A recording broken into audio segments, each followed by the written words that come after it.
المشاهدون الأكارم، أهلا ومرحبا بكم من تلفزيون دولة إريتريا. نقدم لحضراتكم نشرة أخبار هذه الفترة، معكم فيها قاسم أحمد، وأبدأها كالعادة بأهم وأبرز العناوين.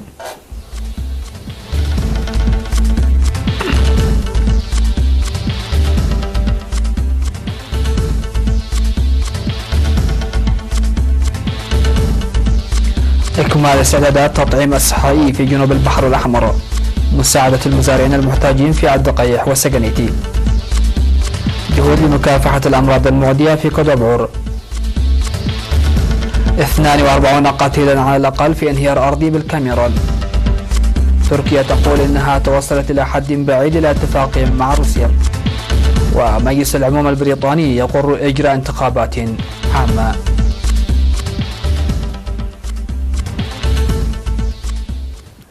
أهلا بكم إلى تفاصيل النشرة. أكمل إقليم جنوب البحر الأحمر الاستعدادات لتطعيم الصحي وتقديم فيتامين ألف.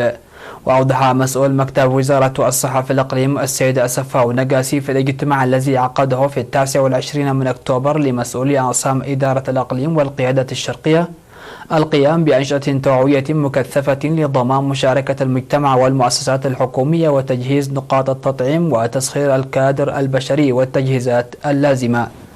وأشار إلى وضع خطة لتطعيم 70% من عامة السكان وتقديم فيتامين ألف ل12 ألف طفل في البرنامج المنفذ من 15 وحتى 30 من نوفمبر المقبل. وذكر المدير العام لقسم الخدمات الاجتماعية السيد حمد علي أن التنسيق الذي كان للتطعيم ضد الحصبة والروبيلا سيتم تكراره في التطعيم ضد السحائي. وأشار حاكم إقليم جنوب البحر الأحمر السفير محمد سعيد منتاي إلى إلقاء البرامج الأخرى في فترة التطعيم لتوظيف كافة القدرات والتجهيزات للتطعيم.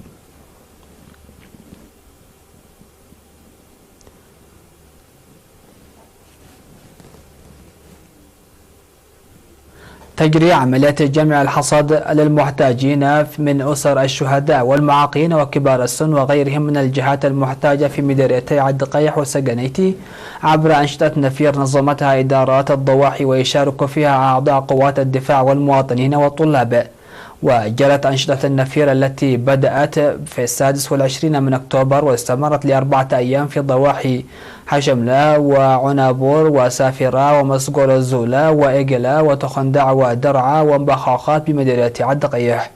وأفاد مراسل إرينا بأن الجهات المحتاجة استطاعت جمع إنتاجها في أوانه بفضل أنشطة النفير الفعالة.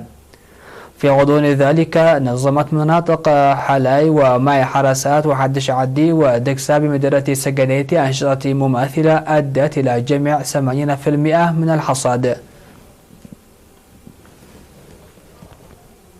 يقوم المركز الصحي في كودابعور بمديرية ام نحيلي بأنشطة توعوية صحية من 25 من أكتوبر في أوساط الشعب وخاصة الطلاب لإحداث تغيير في العادات يهدف مكافحة الأمراض المعدية الناجمة عن نقص نظافة. وقال مسؤول المركز الصحي الممرض برهة كيداني لوكالة إرينا أن أسباب أغلب الأمراض في المنطقة تتمثل في نقص النظافة وتقديم التوعية الصحية في المدارس وإدارات الضواحي والمؤسسات الصحية. وأشار إلى انخفاض ظاهرة الأمراض نتيجة التوعية بالنظافة وسيجري العمل المنسق لإصحاح البيئة.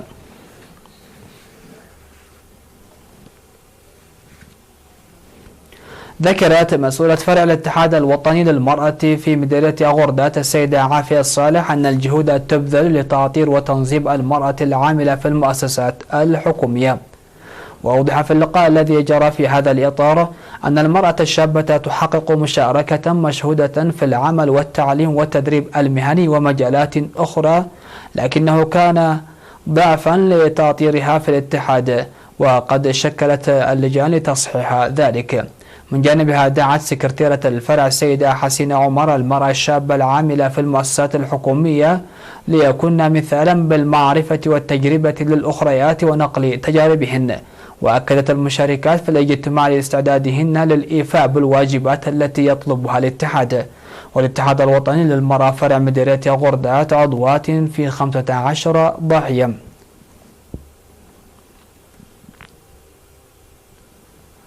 احتفلت مدينة صنعاء في 28 من أكتوبر بالذكرى الأربعين لتأسيس الاتحاد الوطني للمرأة الإريترية. وأوضحت مسؤولة فرع الاتحاد في مديرية صنعاء السيدة أفراح علي في المناسبة أن برامج توعوية ومهام فعالة تنفذ في الداخل والمهجر لتحقيق أهداف الاتحاد. وأشارت إلى خلق الأرضية لضمان المشاركة المتساوية للمرأة والفائدة المشتركة، منادية للحفاظ على المكتسبات والدفع بها قدما.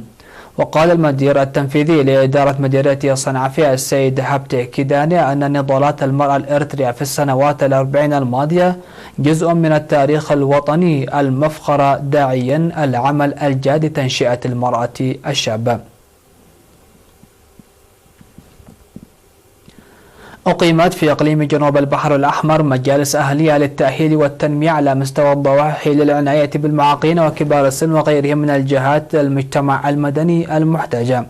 وقال مسؤول الرعاية الاجتماعية في فرع العمل والرعاية الاجتماعية في الإقليم السيد يوسف السهية إن مهام المجالس المنتخبة برئاسة مدير الضاحية العمل من أجل مساعدة المعاقين ليكونوا منتجين ورفع إمكاناتهم أو رفع مكانتهم وسط المجتمع المدني. كما تقوم المجالس بتنظيم ندوات وسيمينارات وحملات توعوية مكثفة لتغيير فهم وإدراك المجتمع المدني حول المعاقين من أجل إنجاح البرنامج بفعالية. مشاهدينا، فاصل قصير ومن ثم أوافيكم بالأنباء على الصعيد العالمي، فابقوا معنا.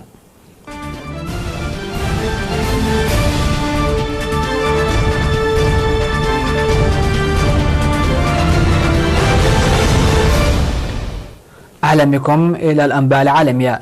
ذكرت وسائل إعلام رسمية أن انهيارا أرضيا نجم عن أمطار غزيرة في غرب الكاميرون تسبب في مقتل 42 شخصا على الأقل الليلة الماضية، وأن فرق الإنقاذ تبحث عن ناجين تحت أنقاض المنازل المدمرة. وقضت فرق الإنقاذ الليل في البحث وسط أنقاض المنازل المدمرة في بلدة باغوسام الواقعة في المناطق المرتفعة بغرب البلاد على بعد نحو 200 كيلومتر شمال مدينة دوالة الساحلية الرئيسية. وقالت هيئة الإذاعة والتلفزيون الكاميرونية إن ثمة 26 طفلا بين الجثث التي تم انتشالها. واستمر هطول أمطار غزيرة بعد انتهاء الموسم المطير في وسط إفريقيا، مما أدى لفيضانات شديدة تسببت في نزوح زهاء 30,000 شخص في جمهورية إفريقيا الوسطى المجاورة للكاميرون. وقالت منظمة الأمم المتحدة للطفولة يونيسيف الأسبوع الماضي إن أمطارا غزيرة بشكل ألحقت أضرارا بالغة بالمراكز الصحية والطرق، وزادت من صعوبة حصول نحو 1,000,000 شخص على الطعام ومياه الشرب. نقلت وسائل إعلام تركية رسمية عن وزير الدفاع خلوصي أكار قوله إن المحادثات بين مسؤولين أتراك وروس بشأن التطورات في شمال شرق سوريا اختتمت وتم إلى حد بعيد التوصل إلى اتفاق. كان الرئيس التركي رجب طيب أردوغان قد قال سابقا أن روسيا أبلغت تركيا بأن وحدات حماية الشعب الكردية السورية غادرت المنطقة الآمنة المزمع قامتها بحلول الموعد النهائي الذي حددته أنقرة وموسكو. وبموجب الاتفاق بين البلدين ستبدأ روسيا وتركيا بعد ذلك في القيام بدوريات مشتركة. ونقلت وكالة الأناضول التركية الرسمية للأنباء عن أكار قوله أن المحادثات مع روسيا اختتمت قبل فترة وجيزة وتم إلى حد بعيد التوصل إلى اتفاق.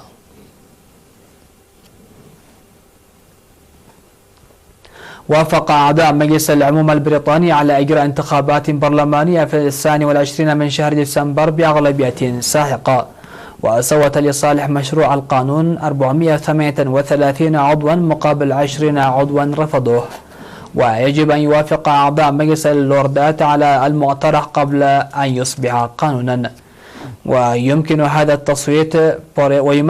التصويت بوريس جونسون من إجراء الانتخابات في الموعد الذي اقترحه في بادئ الأمر، بينما لم يلقى اقتراح المعارضة بإجراء الانتخابات في 9 من الشهر ذاته نجاحا.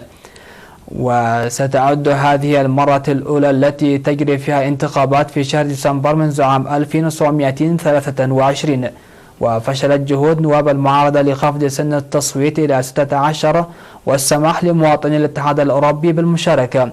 وكان زعيم حزب العمال البريطاني المعارض جيريمي كوربين قال إن حزبه سيؤيد إجراء انتخابات مبكرة في الوقت الذي تسعى الحكومة إلى الحصول على موافقة البرلمان على التشريع بإجراء الانتخابات في 12 من ديسمبر.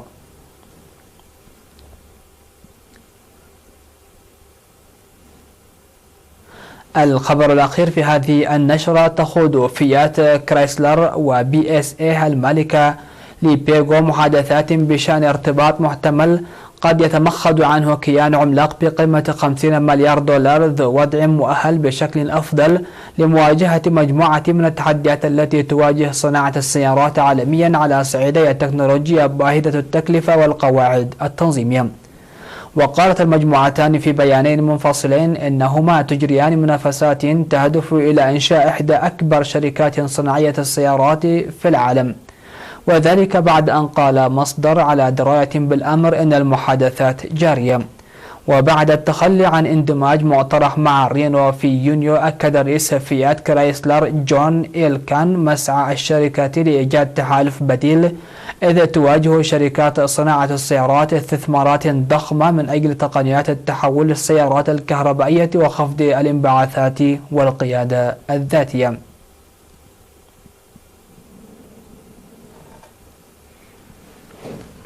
بهذا انتهت النشرة مشاهدينا الأكارم، شكرا لحسن الإسماع والمتابعة، والسلام عليكم ورحمة الله.